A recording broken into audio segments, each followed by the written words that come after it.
बाकी रह गई थी रांची में, उसको पूरा करेंगे रायपुर में। रायपुर के फैंस का शोर। প্রথমে ব্যাট করে 358 রান তোলার পরও যদি সেই ম্যাচে হারতে হয় তাহলে কিছু বলার নেই বস, কিছু বলার নেই। যারা বহু বছর ধরে খেলা ফলো করেন, বিশেষ করে ক্রিকেট, এই যেমন আমি 1987 সালে যে রিলায়েন্স কাপ হয়েছিল সেই সময় থেকে ওয়ানডে ক্রিকেট দেখা শুরু করি। টেস্ট তখন অতটা বুঝলাম না, পরে আস্তে আস্তে 90-এর দশক থেকে টেস্ট ভালোভাবে দেখা বোঝা শুরু করেছিলাম। তো আমার যেটা জ্ঞান আছে এখনো পর্যন্ত বা মনে আছে, সে সময়ে 50 ওভারই খেলা হতো। আমি শুনেছি আমরা যখন এই 1987 আগে খেলা দেখতাম না তখন নাকি 60 ওভারে ওয়ানডে ম্যাচ হতো, এটা শুনেছি, কিন্তু দেখিনি কোনোদিনও। আর তখন যেরকম সিচুয়েশন ছিল তাতে 50 ওভার ব্যাট করে কোনো দল যদি 250 রান তুলে ফেলে সেটা বিরাট বড় টার্গেট। তারপর আধুনিক ক্রিকেটে এসে 300 রান তুলে ফেললে মনে হতো সেফ। এখন 350 কিন্তু সেফ নয়, সেটাই বোঝা যাচ্ছে।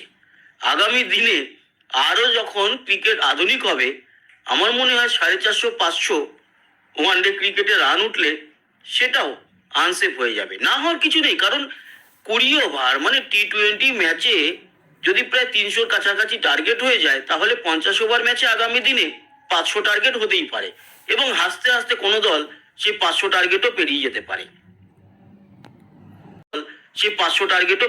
পারে, দক্ষিণ আফ্রিকা বিদেশের মাটিতে রান তাড়া করে যে জয়ের তাদের একটা রেকর্ড ছিল সেটা ছাড়িয়ে গিয়ে আজকে একটা রেকর্ড করে ফেললো, এবং অবশ্যই এগেনস্টে নাম লেখা থাকবে ভারতের। আজকে বিরাট কোহলি, ঋতুরাজ গায়কোয়াড় দুখানা অনবদ্য সেঞ্চুরি করেছে দুজনে মিলে। দুজনের সেঞ্চুরিটা পুরো যেন ধামাচাপা পড়ে গেল এই হারের জন্য। অন্যদিকে আমরা যেরকম আমাদের ঐতিহ্য বজায় রেখেছি সেই ঐতিহ্য আজকেও বজায় ছিল। কেএল রাহুল যথারীতি টসে হেরেছে, 20 বার টানা আমাদের ভারতের অধিনায়ক টসে হারলো। না, এতে লজ্জা পাওয়ার কিছু নেই। এটা টসটা এটা সেই স্কিলের পর্যায়ে পড়ে না। ম্যাচ হার এটা অদক্ষতা, কিন্তু টস হারটাকে আমি অদক্ষতা বলবো না। টসটা অনেকটাই কপালের ব্যাপার, জুয়ার মতো আর কি। জিততেও পারে, নাও জিততে পারে, কিন্তু কপাল এতই খারাপ যে আজকেও হারলো।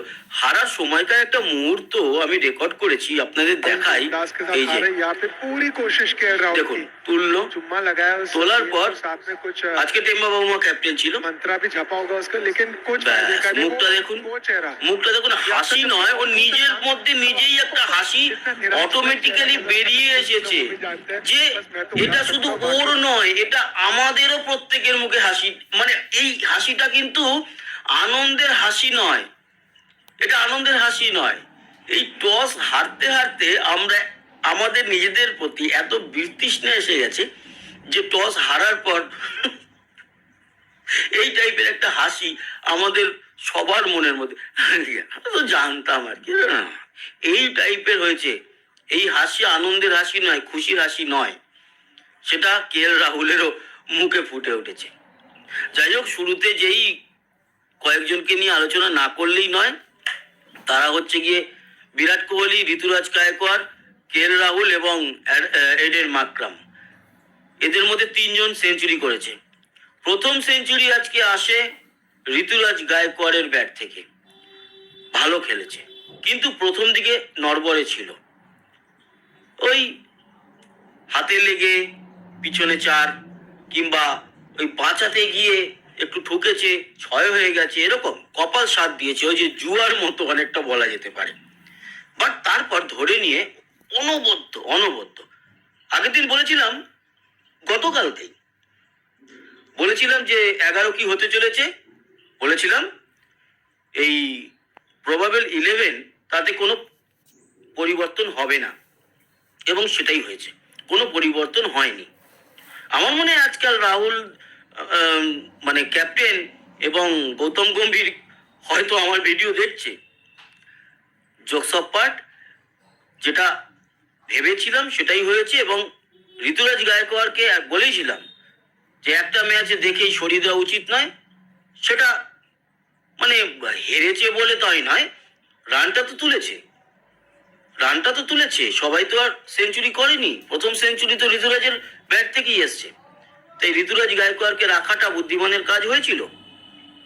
পরে সেই যে রান তুলেছে 358, সেটাকে ডিফেন্স করতে পারেনি, সেগুলো আলাদা ব্যাপার।